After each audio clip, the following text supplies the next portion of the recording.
Greetings, everybody. How are you? Are you well? Are you happy? Are you being mindful? Are you meditating? I hope you are. I'm here to answer some of your questions again today. So if you have any questions, please send them in. Also, please let me know where you come from. I'm keeping a tab on the number of people attending these meetings, and there are about 38 different countries now. People from 38 different countries joining our Dhamma conversation from all around the world. So thank you for your participation and your cooperation in letting me know where you come from when you send in your comment. From Sammy Riachi, hello Bante Vandame, hello to you, Sammy. From J. Chudasama Satu. From Jip Chunhada, good morning Ka Prajan. From Morris Twig, Namaskaran Prajan Suchart, Abhijato. I think he's from Netherlands. Jip is from Maryland. Okay. Kenneth Hunt, good evening. Tanajan from Switzerland. Good evening to you. Hope you're well. From Marathaya Asakun, good morning, Ka Tanajan. Good morning to you. Suhad you, Namo Buddhaya Bante. Please let me know where you come from if you're new, if you haven't joined us before. Or if you have joined, you can remind us again where you come from. Good morning from California, Jonathan Wiley. Good morning, I think from San Francisco. From Naomi Jonas, good morning, Ajahn. Greetings from Toronto, all is well. Trying to keep up my practice. Yes, right effort. The right effort is to keep on practicing mindfulness, samadhi, and wisdom. From Seth East, from Stockton, California. Namaskar, Ajahn. Hello to you. From Sami Riachi, from Lebanon. Mi Bante, when someone verbally abuses us and insults us to our face, should we remain silent?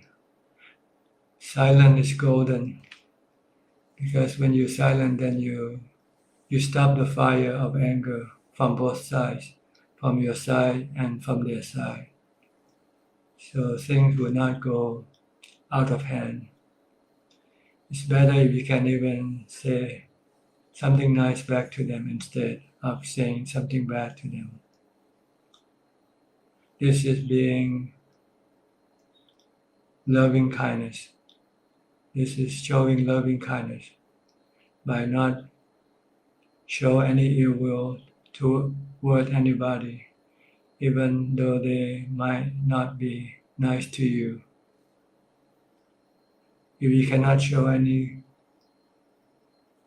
metta, then just keep silent. Use equanimity. And if anything should happen to you, just think that it is a consequence of your bad karma that you might have done in the past. And everything will pass anyway. So let it pass quietly and peacefully. From Herman Viranata from Indonesia. From Yushin Go, good morning Ajahn from Singapore. Thank you. Question from Mandy Smith, Ontario. In response to your suicidal comment and recent post, I am part of the first group in Niagara Falls that is for helping first responders with post-traumatic stress. Suicide is prevalent here in Ontario for emergency service workers and veterans. My question is, each person is different, so I realize it will be a different approach for everyone. But how to show teachings to PTSD, post-traumatic stress disorder veterans group? Should I just focus on teaching samatha, concentration, on the word Bhutto with a focal point? A couple of peers thought they were crazy when they first had to be mindful about their thoughts. They were guilty and felt horrible. I encouraged him to let go of judgment and just keep with it. I would love any advice for helping to heal them in any way. They are a tough group. Yes, you need to train them in mindfulness first, to calm their mind, to slow the thoughts or eliminate the thoughts, the bad thoughts first, and then tell them the wisdom of the Buddha, that everything just come and go in this world. Everything is impermanent. Rise and cease, good and bad come and go. So we should not cling or dwell in what had happened already. They're already gone, and they're just like movies in your mind. Your mind is like a big movie screen, and everything that the mind created are like movies. So regardless of how bad the movies might be, if you have mindfulness, you can just ignore them. Let them rise and cease by their own accord. Don't be moved by them. Try to tell that whatever happens to your life, your body is a temporary thing. Your body is just like an actor on a movie screen. You are the mind who is like an audience watching the movie. So whatever happens to the body is like happening to an actor in the movie. It doesn't happen to the audience who's watching the movie, which is the mind. So if the mind can have this understanding and then keep training the mind to remain calm, to not reacting, then nothing can hurt the mind or affect the mind. But this is something new in the West, to teach them the training of the thoughts or controlling of the thoughts. They never have experienced when the thought come to a stop, how peaceful and calm the mind can be and happy. So you need patience in teaching them. If they are skeptical and if they don't want to do it, then it's too bad for them. It's not bad on your part. You just have to do your best and don't get discouraged.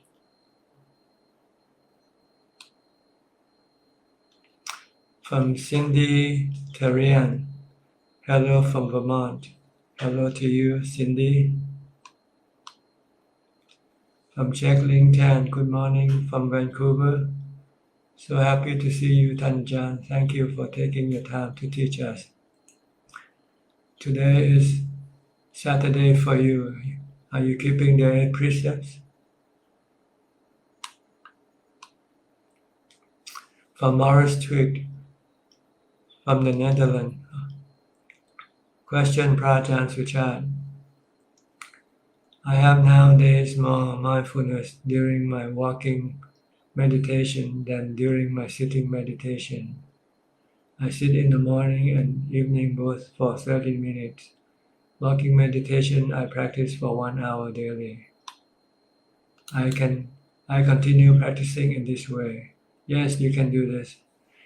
You can walk as much as you want, do walking meditation as much as you want, to train your mind with mindfulness first.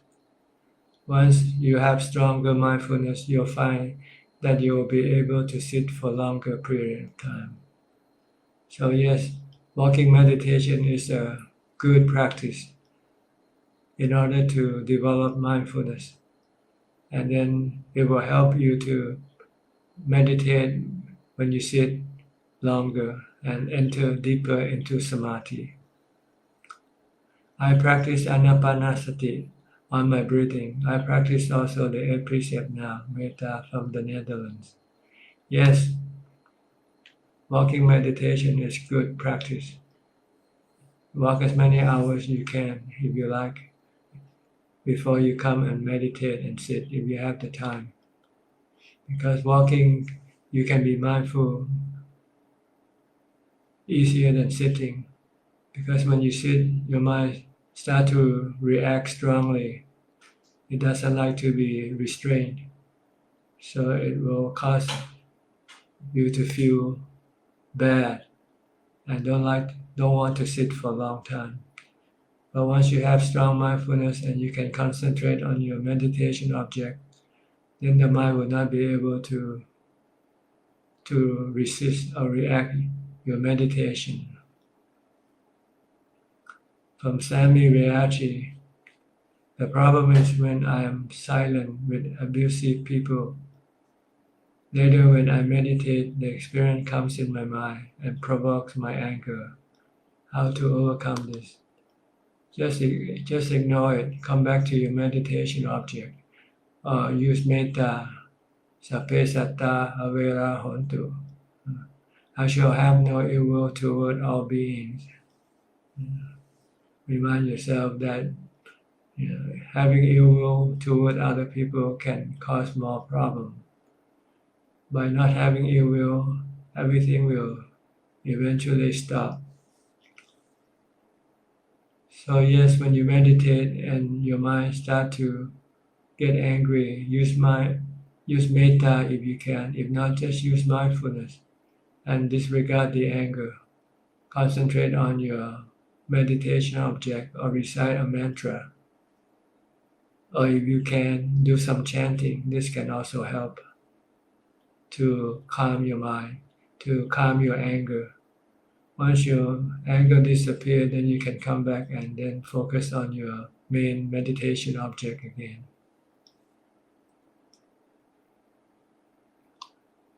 From Tavisa FK from Switzerland. Sadhu, sadhu. From J. Chudasama, Ajahn J. from England. I'm so happy to see you. Very happy to hear from you, Jay. Hope you are well.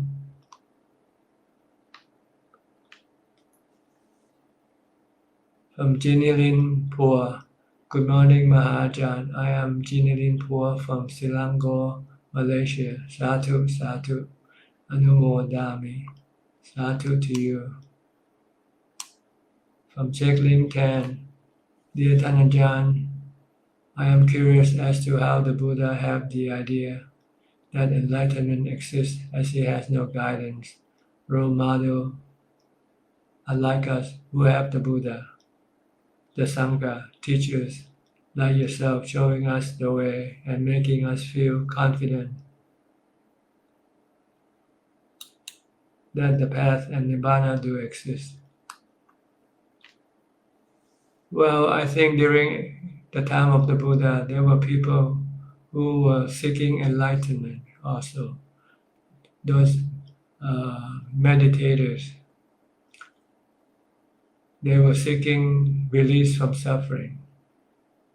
So there were people seeking enlightenment during the time of the Buddha, but they just couldn't find it. That's the problem with them. The Buddha first started by studying from these teachers, and they can only show him half of the way toward enlightenment, which is samadhi or jhanas. They know nothing about wisdom. They know nothing about the Four Noble Truths. nothing about the three characteristics of existence, especially on anatta. It took the Buddha's wisdom or intelligence to be able to discern that everything in this world is anicca, dukkha, anatta, and that the suffering in the mind is caused by the cravings of the mind, the three cravings. And the path to get rid of this craving is to see that everything is anicca, dukkha, anatta. So this is the thing that the Buddha had to learn by himself, because he could not learn from any other teachers, because nobody knows about the Four Noble Truths and about the three characteristics of existence. So once he became enlightened, he can then teach other people, and other people once learn of this truth, they can become enlightened quickly if they already had jhanas, like all the ascetics that the Buddha first went to teach. He chose those people who have already have jhanas, who could understand, who can perceive the truth very quickly, and also be able to suppress or get rid of their cravings, because the strength of the jhana they had.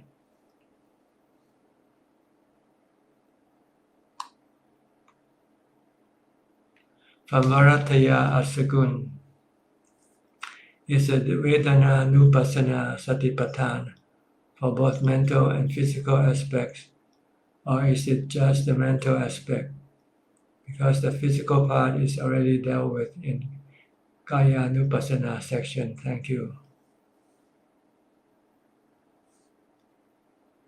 The Vedana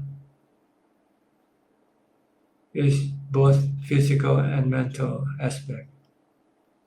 So you deal with the physical aspect when they arise, and you deal with the mental aspect when they also arise, the same way, using anicca, dukkha, anatta, and equanimity, just to leave them alone. Don't try to fix them, don't try to manage them, because it can cause dukkha when you cannot do so.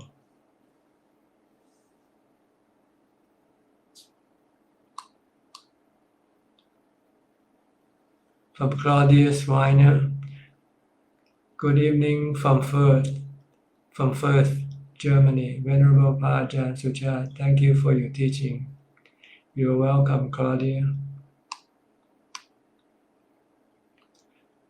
From Morris Twig, Pa Ajahn, thank you very much for your inspired answer and teaching. Bhutto Minato.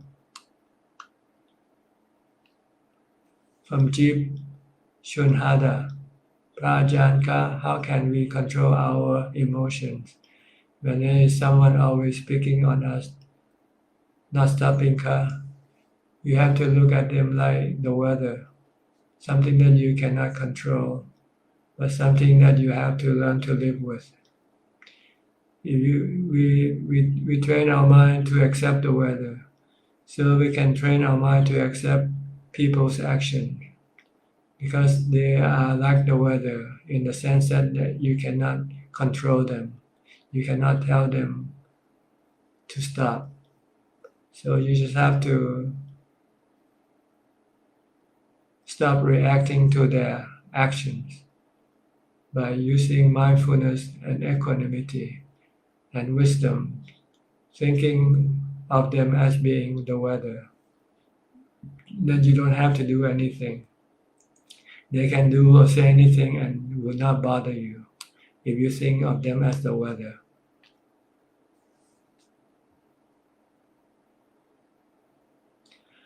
From Sami Riachi, dear Ajahn, what is the process to become anagarika? I think anagarika meaning someone who's training to become a monk. So it varies from monastery to monastery. You have to go and learn from that monastery that you want to ordain. In the Thai forest tradition, normally meaning to be a white rober, keeping the 8 precepts, and follow the monk's practices. Do the monk practices without being a monk yet.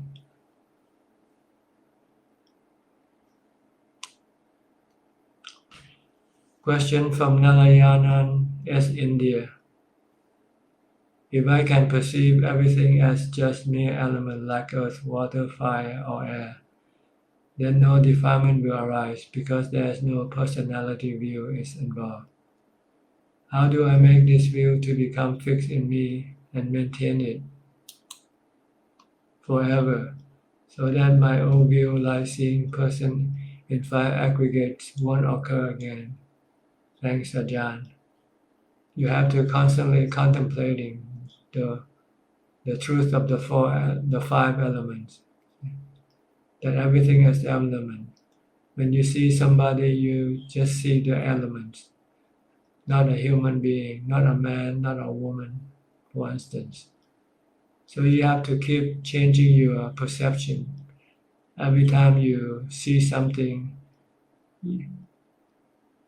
you have to think of them being elements. If you can do this, eventually it will be embedded in your mind and it will become automatic. But right now you've been used to looking at the conventional truth of things and people as being human, as being man or woman, or being animal, and so forth. So you have to retrain your mind to look. Every time you see somebody, something, you see, you're seeing the 5 elements.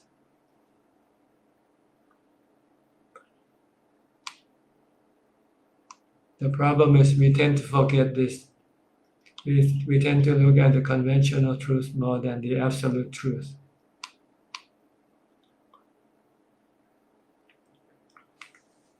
From Kenneth Hunt, dear Ajahn, how should we best prepare the mind for sleep? After lying down, should we continue repeating the Buddha or chanting? Thank you, Ajahn. Yes, you can continue repeating the Buddha or watch your breath if you can. I think watching your breath will make your mind go to sleep easier than reciting Buddha or chanting. But sometimes you don't even need to do this thing because sometimes you're so tired. When your head reaches the pillow, you're already gone to sleep.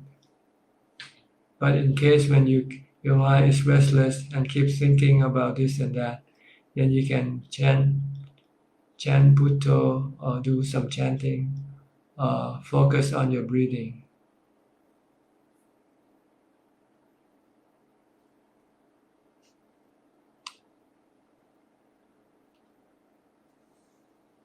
From Marathia Atsagun, thank you very much for your answer. It is clear now.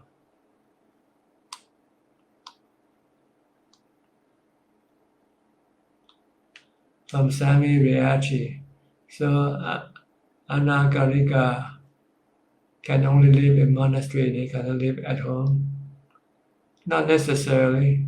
You can be a home-based Anagarika if you like. You just keep the 8 precepts and putting on white robes, putting white clothing. The white clothing is not really important if you live at home, but you want to dress simply, not fashionable type of dress, just to keep the body, protect the body with clothing, simple clothing like white robes or white pants and white shirt, for instance. But if you don't have, you can just put in anything you want, because the important thing is the practice, not the appearance. You want to keep the 8 precepts, you want to follow the practice of the monk, like eating once a day and meditate all day and all night and do nothing else except the essentials.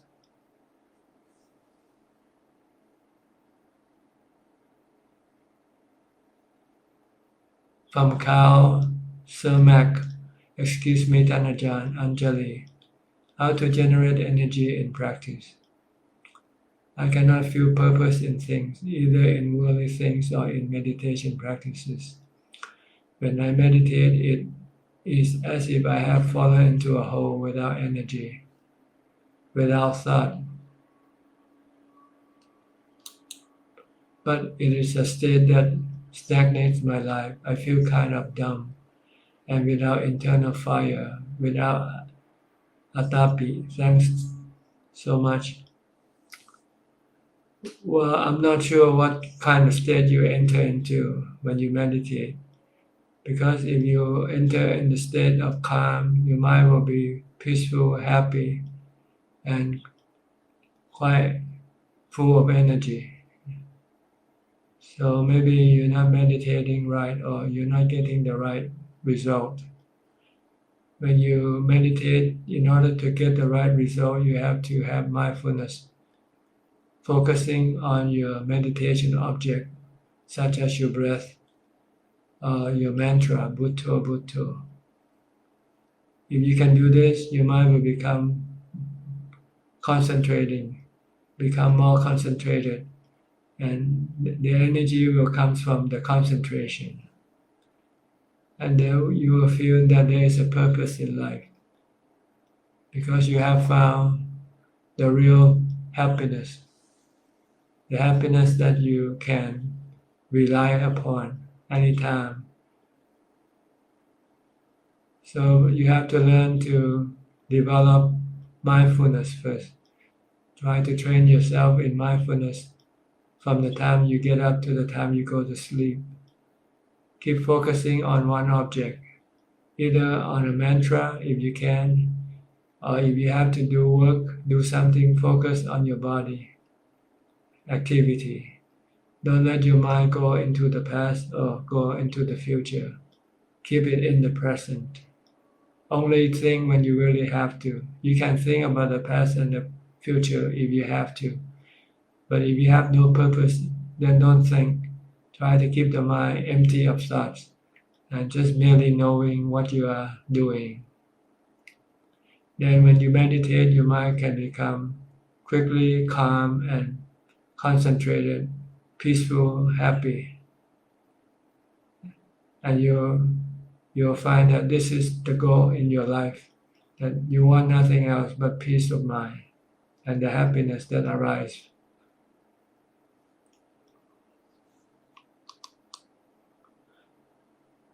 From Cindy Terrian, what if most of what one sees is through osmosis? Do I use same practice to emptiness, or is osmosis seeing from other also just mine? I'm not sure what is osmosis is. You might have to define the word for me.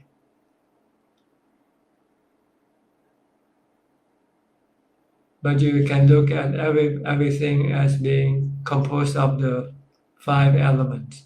Actually, the 4 elements that you can see.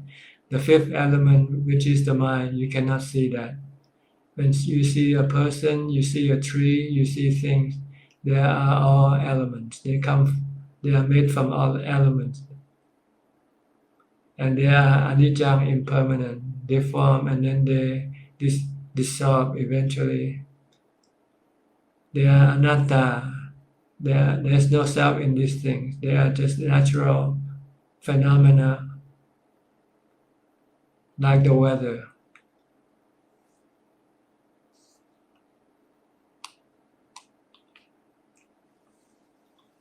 From Lily Siswanto, Namasagara Ajahn, greetings from LA. Happy to see you and that you are healthy. Thank you for your donation to the school. I've been told that you have donated some donation to the school. Thank you very much.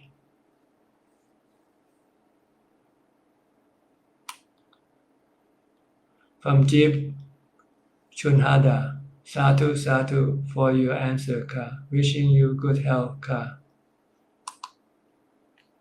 From Jack Ling Tan, dear Tanajan, You have taught us that the Sotapanna still haven't gotten rid of sexual desire. What about sensual desire? Do they still have craving for things like food? Yes, sensual desire and sexual desire are in the same category. But I don't know what each individual might have different uh, type of desire for them. But when we talk about the anagami, we talk about the sexual desire mainly. But once you can get rid of your sexual desire, then others' sensual desire will will be no problem. Because the real problem is in the sexual desire. Once you can get rid of that, you can also get rid of all the other sensual desire.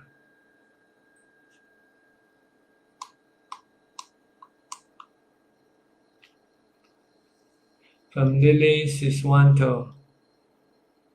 Tanajan, when someone reaches the awakened level of Sotapanna, this person will only have 7 births. Can a Sotapati avoid the plane of Abhay and all these 7 births? Yes, definitely. Once you become Sotapanna, you will be free from taking birth in the plane of Apaya in any of the remaining births. It doesn't mean that a Sotapanna will have to go through 7 more births before become enlightened. This is the case of someone who is not able to continue on practicing. But if a Sotapanna can continue on practicing, he or she might be able to become enlightened in this very lifetime. That doesn't have to wait for 7 births. 7 births is just the maximum that a Sotapanna will have to go through in order to reach Nibbana, in case he or she could not continue on practicing in this lifetime.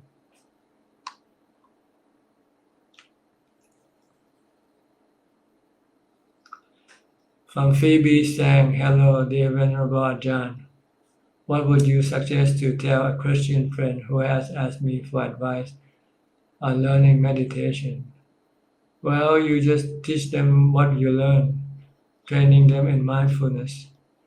And instead of using Buddha as the mantra, they can use Jesus as the mantra, if they like. Jesus or Mary. A mantra can be any type of word, word that will calm the mind. If they find they are using the word Jesus can help them calm the mind, they can also use that. Or they can be mindful of the body activity, and then when they sit, they can be mindful of their breath. Same way we teach anybody, because meditation is not religious. It doesn't have to do anything with religion. It's a mind training program, a way of training the mind to be calm, peaceful, and happy.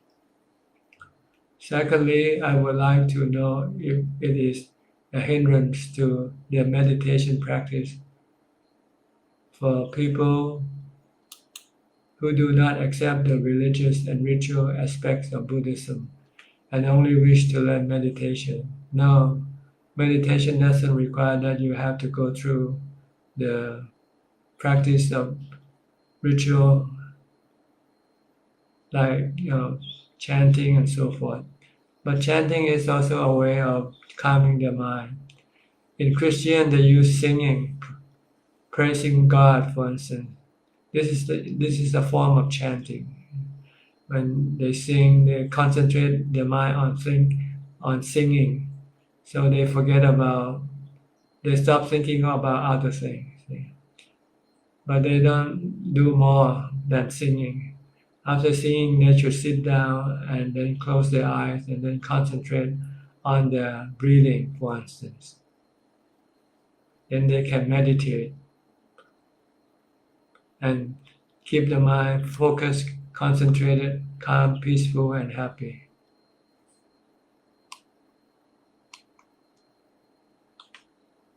From Lily Siswanto, you are welcome, Ajahn. It is from the Indonesian Buddhist community in the US. Very happy to help any way we can, Ajahn. Have you gone into the Facebook page of this Friends of Puru School? That's where you can get the information about the school. If you haven't, you can search using the word Puru, Friends of Puru, Puru spelled as Phurhu. Puru means the knower.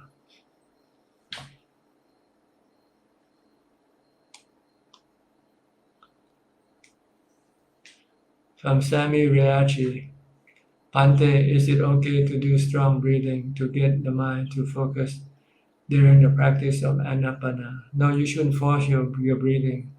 You should let the breathing natural.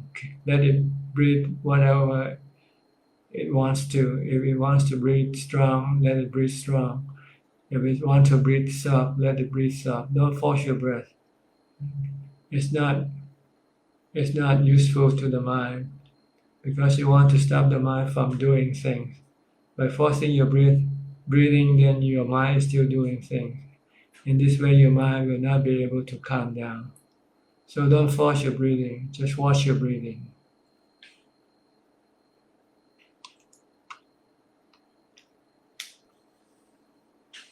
Question from Rav de Boer, Sydney.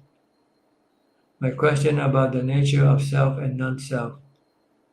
For many years, I accepted the view of an eternal soul.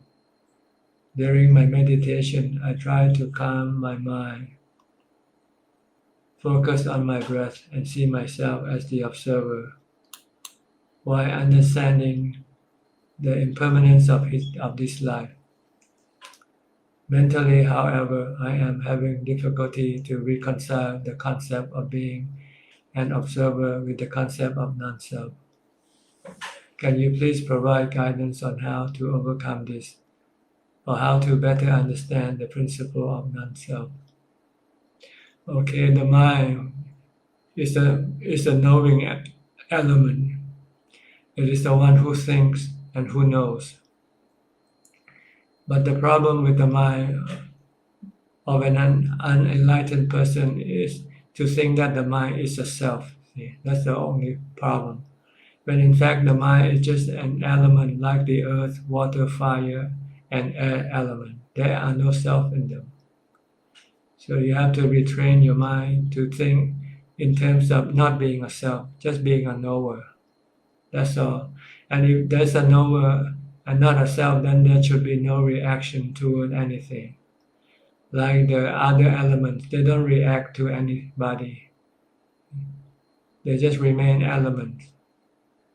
But they will have to be under the forces of other forces. Like the elements, they sometimes are interacting with each other. Like the wind can react to the clouds, sending the clouds to fall into rain, into water, for instance. But these are all natural phenomena or natural processes. So it is the same with the mind. The mind is just a knower, a thinker. But the problem is it has the illusion to think that it is a self. So when there is a self, it has to protect the self, to think that might come and affect the mind. But in fact, nothing can hurt the mind or destroy the mind. So you don't need to protect the mind. Just keep the mind to be merely knowing and not reacting to anything. This is the goal of enlightenment, to teach the mind to become a knower and not a self that react to things that it comes into involvement with.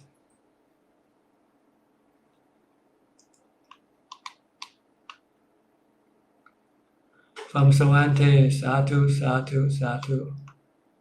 From Deep Chunhada, Prajanka, if you are in the stage of Sotapanna, will you be born in not more than 7 births? Only in human body, yes. Will he/she be Buddhist? Not necessarily. He/she already a Buddhist by virtue of being a Sotapanna, because he will keep the precepts, he will practice meditation, and he will keep contemplating on the Four Noble Truths and the three characteristics of existence. So a Sotapanna is automatically a Buddhist without having to become a Buddhist.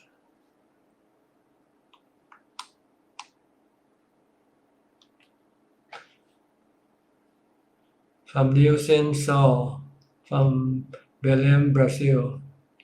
Ajahn, please accept my humble obeisances. Sadhu, sadhu. I humbly ask, if there is no self, why are there pictures of dead masters or even the Buddha statue on the altars, since this character no longer exists?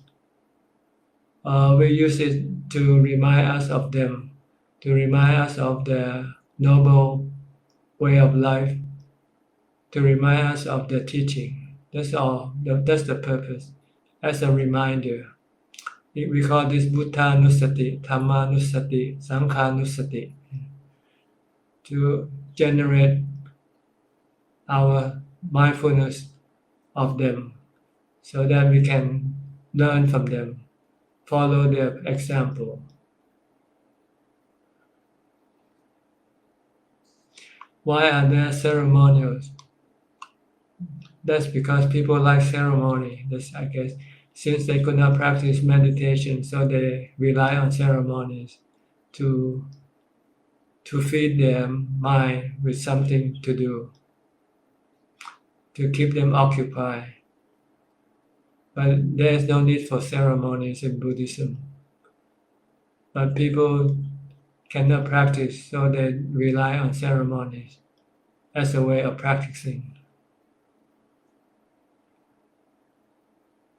Where did people's culture blend with Buddha's teaching?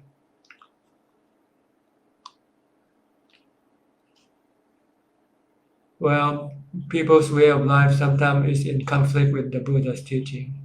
Like people kill for food, for instance, or people hurting other people for their own benefits, for instance. This will be in conflict with the Buddha's teaching. So if culture wants to follow the Buddha's teaching, then they have to change their culture. Thank you very much for your attention and teaching. Sadhu, sadhu. From Cindy Terran, psychic osmosis, seeing from another's energy, their dreams and their seeing their experiences, their senses. Took me a long time to understand that not necessarily me seeing my mind stuff, but another's still creates my ignorance. Yes, it's not necessary to know other people's thinking or what they're seeing. It's important to know what you are seeing and thinking, whether you are seeing and thinking correctly or not. If you see and think in terms of self, then this is wrong. If you see things in terms of elements as being natural processes, then this is right, seeing, right thinking. From Morris Twig, thank you for posting the Puru School, Friends of Puru School. Just in case you want to know about the school that I've been talking about. I've been supporting this school with my donation. When I've given donation, I usually donate to this school. So you don't have to donate to me. You can donate directly to the school if you want to do any donation for me. But I'm not asking you to do it. It's up to you. Please understand, this is not a solicitation. Just giving you the information. Some people want to donate something for me. I tell them to donate it to the school instead. From Christian Hao, Indonesia. I am 30 years old and have spondylitis inflammation in spinal bones. There is no cure for it, and I always experience pain all the time. This has been ongoing for 15 years. My body is getting weaker and I am confused, and I don't know how to deal with it. Could Ajahn tell me what I need to do to be better? Yes, you can deal with pain in two ways. Deal with pain with suffering and deal with pain without suffering.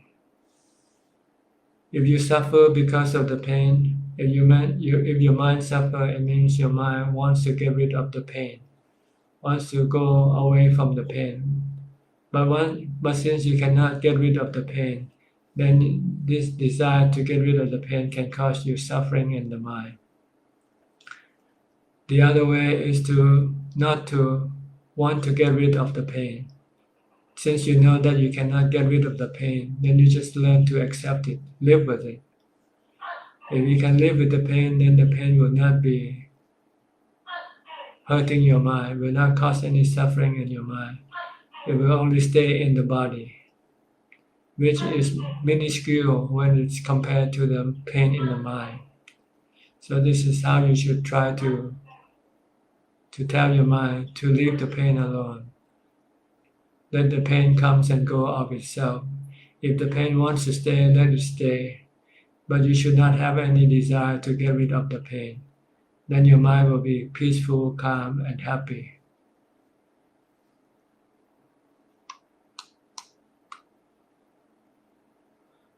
From Claudius Weiner, Venerable Ajahn Suchart. Today I have a question. I often feel tired and exhausted due to the current corona lockdown situation. What helps me a lot are the Dhamma talks here on Facebook or on Zoom and talking to Dhamma friends about the teaching as much as possible. I feel much better immediately.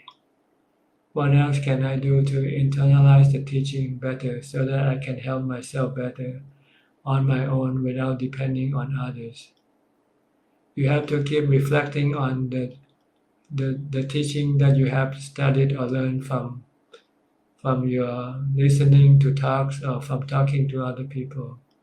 You should try to review them, keep reflecting on them, contemplating on the Dhamma that you have heard from other people. It's like installing a program into your computer. Your mind is like a computer, and you can install the Dhamma into your mind by constantly reflecting, contemplating on the Dhamma teaching. And eventually it will be embedded in your mind. Then you won't have to depend on other people to have the Dhamma teaching. You can install the Dhamma teaching by trying to keep thinking about the Dhamma teaching, contemplating and analyzing until you eventually come to full understanding. Once you understand the Dhamma, then the Dhamma will remain in your mind and you can use it anytime you need it without having to depend on others. But in order to be able to do this kind of contemplation, you need to have samadhi first. So you need to meditate to calm your mind. After you have a calm mind, when you come out of your meditation, then you can contemplate on the Dhamma teaching. Then eventually the Dhamma teaching will then be inside your mind, and then you don't have to go rely on other people for the Dhamma teaching.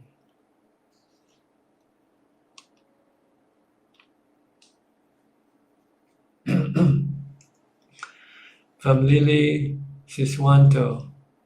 Yes, I have Tanajan. The page is very well done. Joyful to see the children learn virtues from a young age. May the Sasana continue to spread and do good to this world. Thank you. From Naomi Jonas. Can we consider death contemplation to be one method of looking at anicca, anatta, dukkha? Yes, actually it's more anicca. That is to remind us that the body is not permanent, it's anicca. it is subjected to dissolution. But it can also be looked in terms of anatta. If you think of the body as being elements, when the person dies, when the body becomes a corpse, if you leave it alone, then the four elements will start to separate. The wind element will leave the body, the fire element will leave the body, then the water element will leave the body. Then eventually all that is left is just the earth element. You can look at this, but you have to contemplate to see that it is anatta, that it is just made up of the four elements. As far as dukkha is concerned, you can see that dukkha happens when you are old, when you're getting sick, or when you die. No, but when you have to die, you're not happy. You're suffering. Can that contemplation lead to stream entry when supported with fourth jhana? Yes, half of the stream entry. You need to also contemplate on feelings or pain or painful feelings in order to have a complete stream entry. You need to be able to let go of your body, of death, and also the pain of the body in order to become fully a stream enterer.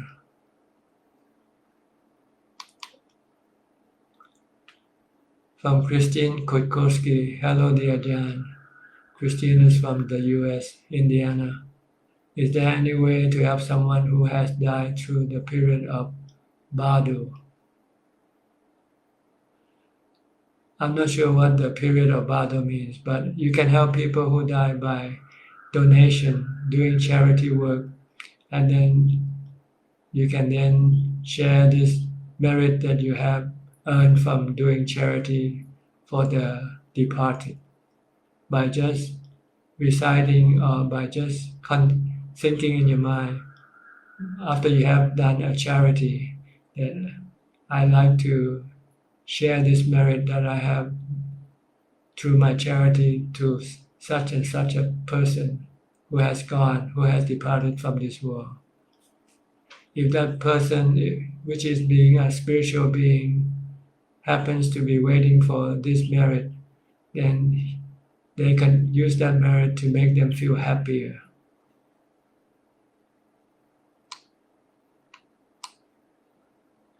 From Kenneth Hunt, dear Ajahn, I grew up as a Christian and a long time ago learned the meditation method of repeating the word Jesus.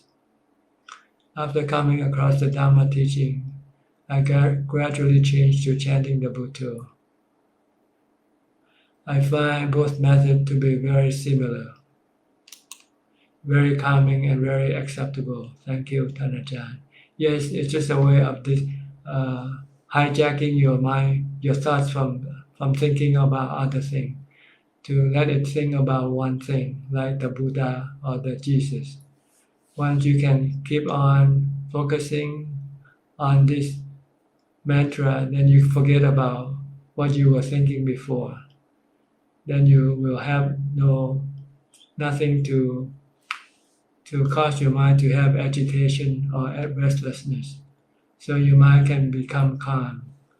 So the word can be changed, but the method is the same. The method is to recite something to prevent your mind from thinking about other things. When I meditate, sometimes I use anicca. For some reason, I don't know why. I feel very suitable, very with anicca. So when my mind becomes restless, sometimes I recite anicca, anicca, anicca. And this can also make the mind becomes calm also. So you can use any word if you like, or maybe combination, anicca, dukkha, anatta. This will be more like chanting already.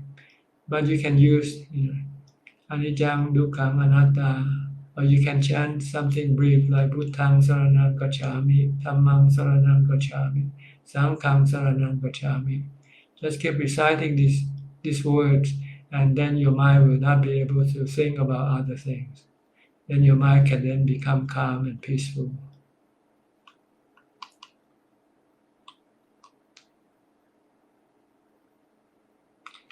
From Alex Wolf, Venerable Ajahn, can there be real process toward jhana without having nimitta? Yes, you don't need nimitta to get into jhana. Actually, nimitta can be a distraction. So if you have nimitta, you should disregard them and then concentrate on your meditation object, either using your breath, watching your breath, or reciting the mantra. Don't pay attention to any nimittas. They are not essential to having jhana. Actually, they are hindrances for having jhana if you pay attention to them.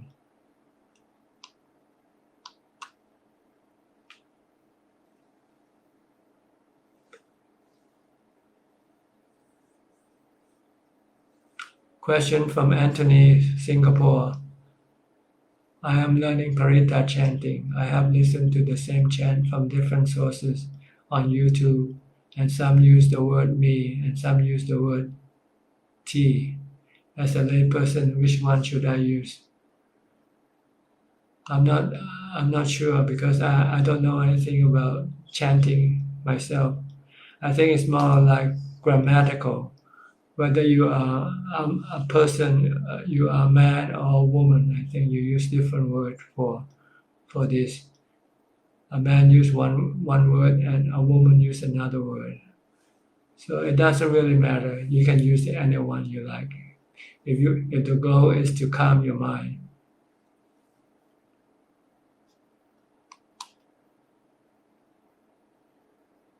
We have reached about 57 and a half minutes into our meeting. So if you are typing the question, you can continue on typing the questions. But if you haven't yet typed any question, please wait until the next meeting because I have to stop this meeting pretty soon, after 1 hour. From Phoebe Sang. Dear Ajahn, a few minutes ago you were saying how a Sotapanna is automatically a Buddhist without having to become a Buddhist. So my question is, does this mean the person will not be studying under an Ajahn or an Arahant and will practice alone? Yes, they can practice alone because they know the path to enlightenment already. If they come across Buddhism, surely they would automatically be attracted to it. Thank you. Yes, of course. And they might even be, if they have found someone who is enlightened on the higher level, they can take up this enlightened person to become their teacher. Because having someone to guide you will be easier than practicing alone. But if you cannot find a teacher, and a Sotapanna can teach himself or herself to become fully enlightened eventually, although it might take a little bit longer time than learning from an fully enlightened person.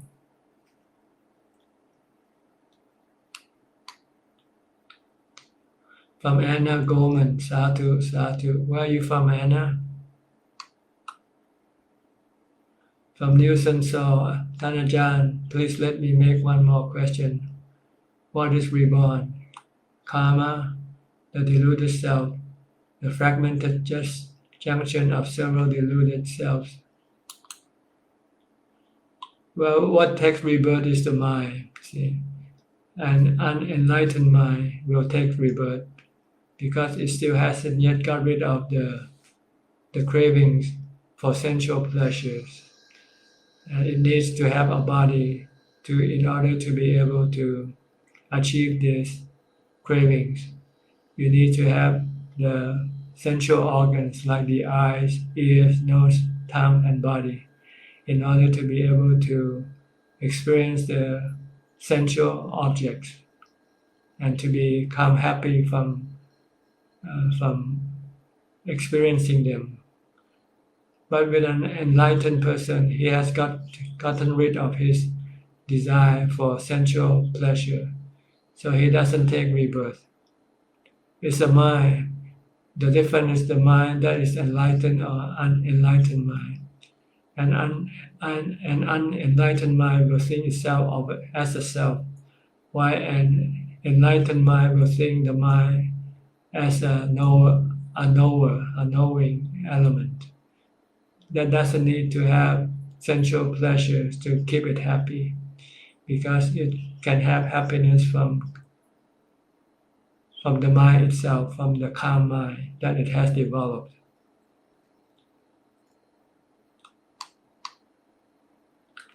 From Sami Riachi, dear Ajahn, for a while I felt I had managed to subdue my ego, but then somehow the ego came from the back door. How can I get rid of my ego permanently? You have to become an arahant. You have to become fully enlightened. That's the only way to get rid of your ego. Because even a Sotapanna, a Sakidagami, and Anagami still have ego. It's only an arahant who has completely get rid of the ego. From Lily Siswanto, Ajahn, interesting you mentioned the ritual. Recently, my mother-in-law asked if my husband and I have received refuge in the Triple Gem and Panchasila, like being baptized. I don't think much about this ritual and focus more on the practice of dana, sila, and bhavana. Is it necessary to go through the ritual to accept the refuge? Take the Panchasila and adopt Buddhist name? No, not necessary at all. These are just appearance of being a Buddhist, not real Buddhist. You can take the Panchasila and change into a Buddhist name, but if you don't practice dana, sila, bhavana, you're still not a Buddhist anyway. So it's not the ritual, it's the practice itself that makes you a Buddhist or not.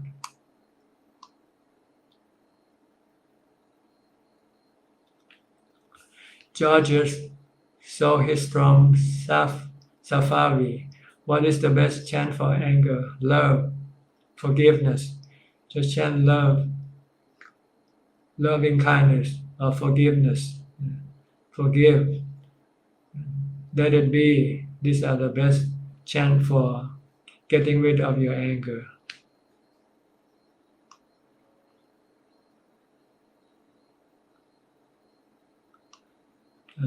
Sami Richa has a reply to Christine. Bardo is Tibetan teaching. It is not related to the Theravada. Thank you. From Checkling Tan to Morris. I really love the Puru school, Tanajan. I love how dedicated the principals and the teachers are to educating the children to be good citizens of the world. I love that the children are learning not only academic skills, but also life skills and independence, like washing their own clothes, planting, cooking. Most importantly, they are learning dana, sila, and bhavana from a young age, learning moral values. Absolutely remarkable school. Thank you, Tanajan, for letting us know about this wonderful school. You are welcome. You should thank the Supreme Patriarch for founding this school, for establishing this school. From Sean Kerr, dear Ajahn, are difficult dukkha yana experiences a necessary part of the path, or does well-developed samatha counteract this?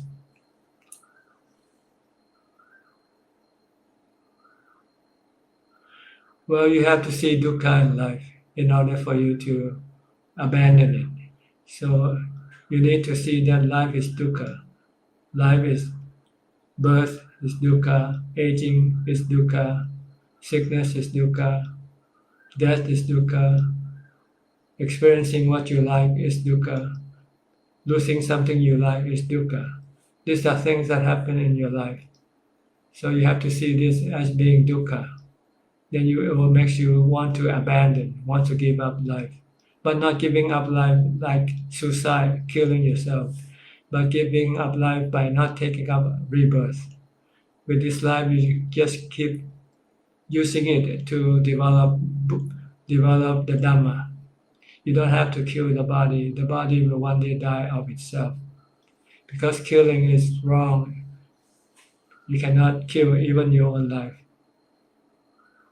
So just you can use the life to help you become enlightened. From One Vimon, Sadhu, Anumodana, thank you. From Naomi Jonas, thank you, Ajahn. Lily Siswanto, Ajahn, I will save my question for next time. Just want to namaskar to thank you. Thank you for your Dhamma, Valataya Asakun. From Jinilin Poor, thank you, Ma Ajahn, for this morning advice and Dhamma sharing. And also thank you very much from all brothers and sisters from all places in this world, from all the questions asked. It helped me to improve my practice. Sadhu, sadhu, anumodana. From Cindy Terrain, thank you, Ajahn. Phoebe Sang, thank you, dear Ajahn, for all your patience, compassion, and effort to teach us. Sadhu, sadhu. Lian L. Pinan, anumodana for you for your time answering questions, although I have no question, but also learning from listening to your explanation. You're welcome. From Tavisa AFK, thank you, Ajahn, for your kindness to teach us. Jacqueline Khan, yes, you are right, Ajahn. Much gratitude to the Supreme Patriarch for founding the wonderful Puru School. Thank you very much for the reminder. And thank you very much for your teaching today. You're welcome. Yu Shin Chiko Satu. Okay, that's about it. Thank you very much for your participation in this Dhamma discussion.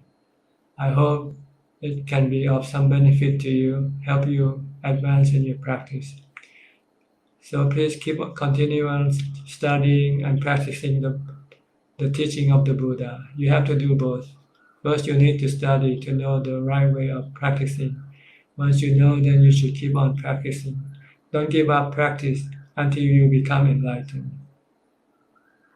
In the meantime, please stay safe, stay healthy, stay mindful, and we'll meet again the next time. Goodbye for now.